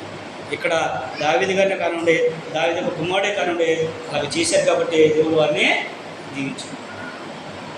ఎల్లప్పుడూ కూడా దేవునికి కృతజ్ఞతాస్తుతులు చెల్లించే వాళ్ళు ఉన్నారు. వాళ్ళే కాదండి, మన గ్రంథంలో చాలామంది ఉన్నారు. యోబు గారు ఉన్నాడు. యోబు గురించి మనకు తెలుసు కదా. యోబు ఎన్ని శోధనలు అనిపించాడు, ఎన్ని శ్రమలు అనిపించాడు. ఆయన యథార్థవంతుడు, న్యాయవంతుడు అని చెప్పేసి దేవుడు ఆయన గురించి సాక్ష్యం చెప్పాడు. అలాంటి ఆయన కూడా తన పిల్లల నిమిత్తము ఉదయాన్నే లేచి, నా పిల్లలు ఏమైనా పొరపాటు చేశారేమో అని చెప్పేసి ఉదయాన్న సాయంకాలాన దేవునికి బలర్పించేవాడు. ఉదయం సాయంకాలం కూడా దేవుడికి వాడు ఆయన చూడండి యోబు గారు వాళ్ళ పిల్లల నిమిత్తము బలులు అర్పించాడు. మరి ఈ రోజున మన పిల్లల గురించి మరి మనం కొద్దిసేపు అయినా ప్రార్థన చేస్తున్నామా? కొద్దిసేపు ఒక 5 నిమిషాలన్నా. మరి ఎలాగమ్మా మనకు చెప్పండి. యోబు గారైతే ఆయన పిల్లల గురించి ఆయన ఒకవేళ ఉదయాన్ని రేత్రి ఏమైనా పాపం చేశారని, లేకపోతే పగలంతా కూడా పాపం చేస్తుంటారని చెప్పేసి, మాటల్లోనో ఏదో దోషం ఉంటుందని చెప్పేసి, అయ్యా నా కుమారుడు క్షమించిన ఆయన అని చెప్పేసి వాళ్ళ కుమారుడు కొరకు ఆయన బలర్పించినట్లు మనము చూడగలం. 1వ అధ్యాయం 5వ వచనంలో. అంతేకాకుండా ఆయన యథార్థవంతుడు, న్యాయవంతుడు అని చెప్పి దేవుని విషయంలో ఏ పాపం కూడా చేయలేదంటారు దావీదు గారి విషయం, యోబు గారి విషయంలో. 1వ అధ్యాయంలోనే 22 వచ్చి చదువుకుంటే యోబు ఈ సంగతిలో ఏ విషయంలో కూడా పాపం చేయలేదంటాడు. దేవుడు నాకు అన్నించిన ఏ మాత్రం ఇంత మాట కూడా ఆయన అనలేదు. ఒక్కరోజునే ఆస్తి పోయింది, పిల్లలు చనిపోయారు, ఆరోగ్యం కూడా పోయింది. చివరికైనా గుల్లమింతో ఒంటి నుండి అక్కడ కురుపులు ఇవన్నీ కూడా చదువుకొని చూస్తే చాలా ఇదనమాట. సుమారుగా ఆయనకు వచ్చిన రోగాలు 205 ఎన్నో రోగాలు వచ్చినాయంట ఆయనకి. ఆయన మొత్తం ఇచ్చేస్తే సుమారుగా 205 రోగాల పైన ఉంట ఆయన వచ్చింది. ఏళ్ళు గోరుకు వస్తే గోరుకు ఒక రోగం అంట. ఆ గోరు ఊడిపోతూ ఉంటే మళ్ళీ వస్తూ ఉండేదంట. గోరు అంటే గోరు చెట్టు అని మనకు తెలుసు, కానీ దాని ఎన్ని రోగాలు మనకేం తెలుసు? అన్నీ ఆ యోబు గారు చెప్తూ చదువుకుంటే ఆయన గురించి ఒక లిస్టే రాస్తాడు. చదివితే కళ్ళంటే నీళ్ళే. నిజంగా మన హృదయపూర్వక చదువుకుంటే అమ్మో అన్ని బాధలు ఈ రోజున మనం పడలేము బాబు అని. అసలు అవసరమైతే ఆయన మమ్మల్ని చప్పపోయినా పర్లేదు, నేనే చచ్చిపోతాం అనుకుంటాం కూడా, మనమైతే చనిపోదాం వెళ్ళిపోతాం కూడా. కానీ యోబు గారంట దేవుడు నాకు అన్యాయం చేసాడు అనలేదు, నేను దేవుని విషయంలో ఏ పాపం కూడా అయినా చేయలేదు. దేవునికి దేవానికి కృతజ్ఞతాస్తుతులు అని చెప్పేసి అని చెప్పి యెహోవా ఇచ్చాడు, యెహోవా తీసుకున్నాడు, ఆయన నామానికే స్తుతి కలుగును గాక అన్నాడు. మరి అలాంటి గొప్ప ధన్యతను మనం పొందాలంటే మరి మనం ఏ స్థితిలో ఉండాలి? మన యొక్క స్థితిని బట్టి మనం దేవునికి ఎల్లప్పుడూ కూడా ప్రార్థిస్తే ఆయన మన స్థితిని కూడా మారుస్తాడు. మన స్థితిని మార్చాలంటే మనం ఎల్లప్పుడూ కూడా దేవుని స్తుతించేవారుగా ఉండాలి. దావీదు గారికి ఉన్న గుణలక్షణాల్లో ఆయన ఎల్లప్పుడూ కూడా దేవునికి ప్రార్థించేవాడు, ఎల్లప్పుడూ కూడా దేవుని నమ్మని కొనియాడేవాడు. సమయం దొరికినప్పుడల్లా కూడా అసలు ఎక్కువ శాతం దేవుని కొరకే ఆయన ఆలోచన చేసేవాడు అంట. మీరు సమూయేలు గ్రంథం చదువుకుంటే దేవుడు దావీదు గారిని సింహాసనం మీద ఆ గొర్రెల నుంచి రాజు ఎక్కించిన తర్వాత ఆయన చిత్తారు మాంతకుడిన మేడలో ఉన్నప్పుడు ఆయన దేవుని యొక్క మనసుము గుడారంలో ఉంటే ఆయన చూసి అసలు నేను అంటే ఆయన్ని పుట్టించిన నన్ను పుట్టించాడు ఆయన, నాకు స్థితించాడు ఆయన, నేను ఇంత పట్ల బిల్డింగ్లో ఉంటే నా దేవుని మనసు ఏంటి, అక్కడ డేరాలో ఉండడం ఏంటి, నాకు అసలు నాకు నచ్చలేదని చెప్పేసి నాతను ప్రవక్తను పిలిపించి అయ్యా నేను దేవుని యొక్క మనసు కొరకు నేను దేవాలయం కట్టాలనుకున్నానని చెప్పేశాడు. నాతను గారిని పిలిపించి అడిగేసి చెప్పేశాడు ఆయన, నేను అనుకుంటున్నాను నేనైతే చిత్సారు మనసు కట్టిన మేడలో నేను ఉంటున్నాను, దేవుడు నాకు ఇచ్చి అంత గొప్ప అనేత, కానీ నా దేవుని మందిరం ఏంటి, మనసు ఏంటి, డేరాలో ఉందండి, నాకు నచ్చలేదయ్యా, కాబట్టి నేను దేవునికి మందిరం కట్టాల్సిందే. దేవుడు కూడా ఆయన కోరికను అంగీకరించాడు. ఓకే నేను అడగలేదు కానీ నువ్వు కడతానన్నావు కాబట్టి నువ్వు కట్టవద్దు, కానీ నువ్వు దానికి కావాల్సిన మొత్తం కూడా సమకూర్చు, నీ కొడుకుతో నేను దాన్ని కట్టించుకుంటాను అని. అలాగే మన జీవితంలో మనం ఏదైతే అనుకుంటామో అది మనం చేయకపోయినా కానీ దాన్ని మన పిల్లల దేవుడు నెరవేరుస్తాడు. అది మనం నమ్మితే మన జీవితంలో మన దేవుడు బ్రతికుండగానే మనకు అన్నీ చూపిస్తాడు. మనము నిజంగా దేవుని భయభక్తి కలిగి యథార్థత కలిగి నీతి న్యాయాలతో నడుచుకుంటూ దేవునికి మనని మొరని పెట్టుకున్నట్లయితే దేవుడు మనం చనిపోక మునిపే నువ్వు పెట్టిన మొరని నీ యొక్క ప్రార్థనని దేవుడు అంగీకరించి నీ జీవితంలో చూపిస్తాడు. ఇది నిజమండి. దేవుని గ్రంథంలో చాలామంది అలాగా ఉన్నారు. దేవుని గ్రంథంలో ఈ రోజున అనేక మంది మన ముందు కూడా అనేక మంది సహోదరులు కూడా మన ముందు వారి జీవితాలు కూడా మనకే ఆదర్శంగా ఉన్నాయి.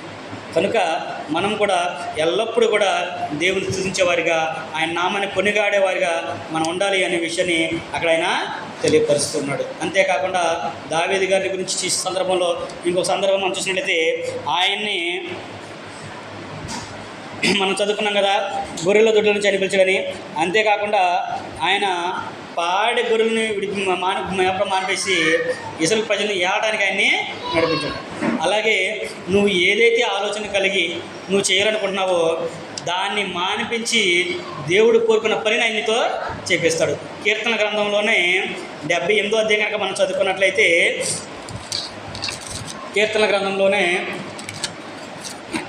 78వ అధ్యాయం కనుక మనం చూసినట్టయితే 70 కూడా వచ్చిన కనుక మనం చదువుకున్నట్టయితే అక్కడ దావీదు గారి గురించి దేవుని యొక్క మాటలు మనం చూసినట్టయితే ఆయన ఏమన్నాడంటే 71 వచ్చినాలు, తన దాసుడైన దావీదును కోరుకొని గొర్రెల దొడ్లో నుండి అతన్ని పిలిపించను, పాడి గొర్రెలను వెంబడించడం మార్పించి తన ప్రజలైన యాకోబును తన స్వాస్థ్యమైన ఇశ్రాయేలును మేపుటకై ఆయన అతన్ని రప్పించను. ఎందుకు రప్పించాడంటే దేవుడు ఆయన్ని గొర్రెల దొడ్ల నుంచి ఎందుకు రప్పించాడంటే పాడి గొర్రెలను వెంబడించడం మార్పించేసి దేవుడు కోరుకున్నట్లుగా ఆయన ప్రజల నుండి యాకోబుని ఇశ్రాయేలు జనాంగాన్ని నడిపించడానికి ఆయన ఏర్పరిచింది. అలాగే ఈ రోజున కూడా దేవుడు మన కుటుంబంలో కార్యం చేశాడంటే అది మన మంచికే అని అనుకోవాలి. ఏదైనా ఒక లోపం జరిగిందంటే అది మన మంచికే అనే ఆలోచన కలిగి ఉండాలి. కొంతమంది పిల్లలు ఫెయిల్ అయ్యారనుకోండి, వీడు ఎందుకు అసలు ఎన్ని మాటలు అంటారో ఎన్ని చేస్తారో, కానీ అసలు వాడి ఉద్దేశంలో వాడి జీవితంలో వాడి పట్ల దేవుని చిత్తం ఏముందని ఆలోచన ఇప్పుడు కూడా చేయరు. అసలు చెయ్యం మనం ఎంతమటికి మన పిల్లలు చక్కగా చదవాలి, ర్యాంకులు రావాలి, మంచి ఉద్యోగం సంపాదించాలి, ఉన్నతమైన స్థితిలోకి వెళ్ళాలనే ఆలోచనే తప్ప అసలు వాడు ఏమనుకుంటున్నాడు, అసలు నీ గురించి దేవుని యొక్క ఉద్దేశం ఏముందో తెలుసుకుని ఆ ప్రకారం నడుచుకున్నాయన అని మనం ఎప్పుడు కూడా చెప్పం.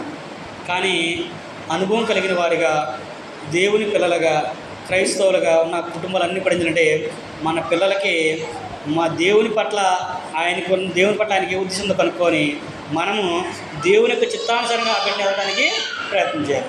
ఆ విధంగా నువ్వు నడుచుకోనైనా అని చెప్పేసి మన వారికి నేర్పించాలి. ఇక్కడ కూడా దేవుడు దావీదు గారి విషయంలో అదే విషయాన్ని చేశాడు. ఆయన తండ్రికి ఆలోచన లేదు, ఎవరికి యెషయాకి ఆలోచన లేదు, ఈ అంతమందికి గొర్రెలు కాసుకోవడం మేము కూడా తప్ప ఇందుట్లే కనీసం ఇద్దరిని కూడా పనికిరాడేమో అనుకున్నాడు ఆయన.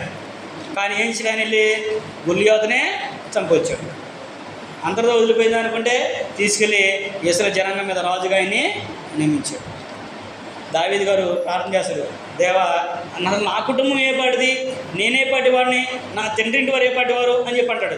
ఇంత ఎదుగా నువ్వు హెచ్చించడానికి నేనే పాటి వాడిని అని అంటాడు. దావీదు గారికి దేవుడు చెప్పిన సందర్భంలో నీ కుటుంబాన్ని ఇంత గొప్పగా చేస్తాను, నేను ఆశీర్వదిస్తాను, నీ తర్వాత రాజుని ఇస్తానని చెప్పిన సందర్భం ఉంది కదా. అక్కడ వెళ్ళినప్పుడు దావీదు గారు ప్రార్థించినప్పుడు దేవుడు చెప్పినప్పుడు దావీదు గారు అంటాడు, అయ్యా అసలు నా కుటుంబం ఏ పాటిది, నేనే పాటి వాడిని, అసలు అంత గొప్పగా తినడానికి నాకేముంది అని అన్నాడు.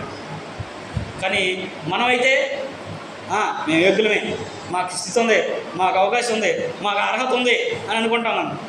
మనం అనుకుంటే సరిపోదండి, దేవుడు అనుకోవాలి.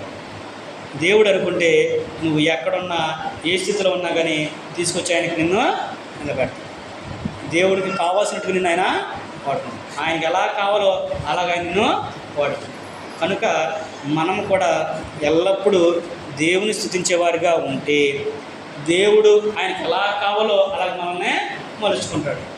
లేదు నా ఇష్టం నాది, నా దేహం, నా ఆరోగ్యం, నా ఇల్లు లేదా నా కుటుంబాన్ని నువ్వు అనుకున్నావు అనుకో, చేయగలిగింది ఏమి కూడా లేదు. రేపు రోజున నువ్వు దేవుని మొరపెట్టుకున్నా కానీ ఆయన నీ మొరనే వినడం.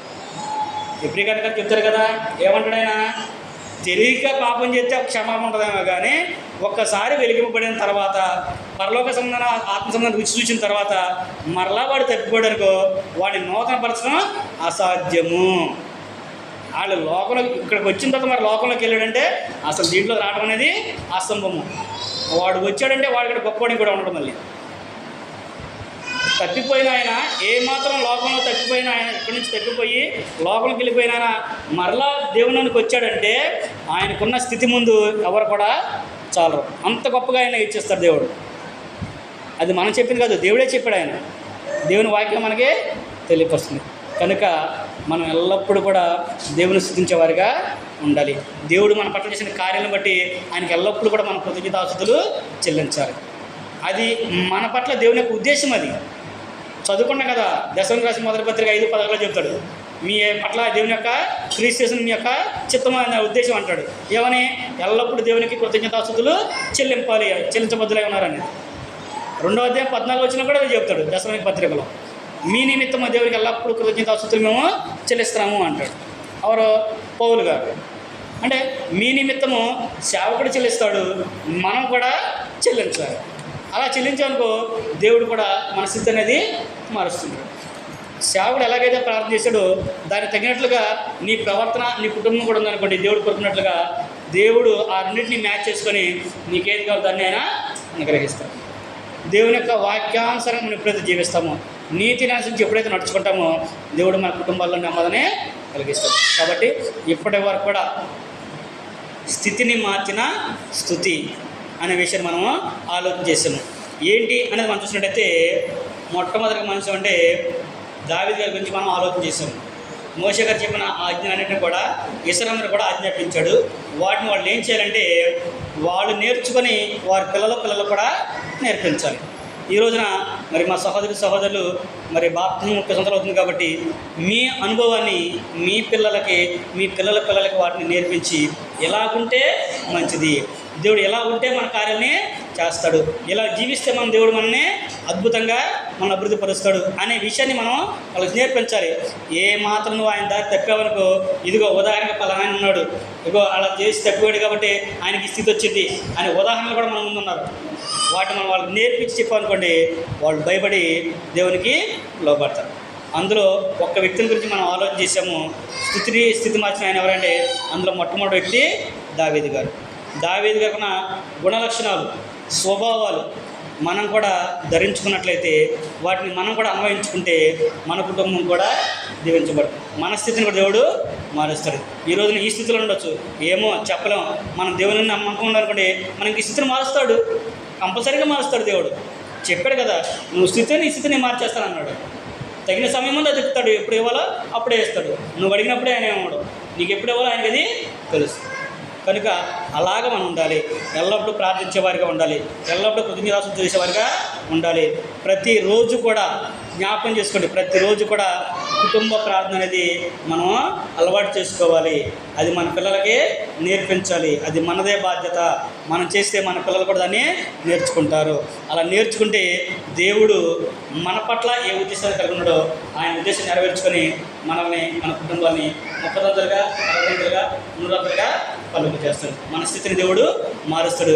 అనేకులకు మాదిరిగా మన జీవితాన్ని మలుస్తాడనే విషయాన్ని ప్రేమతో మీకు తెలియపరచుకుంటూ, నాకు నేను తెలియపరచుకుంటూ ఈ మాట అంతటితో ముగిస్తున్నాను. ఓపికతోనే మీ అందరికీ ప్రభునామం తెలియపరచుకున్నాను. అవకాశం సహోదరులు కూడా ప్రభునామం అన్నాను.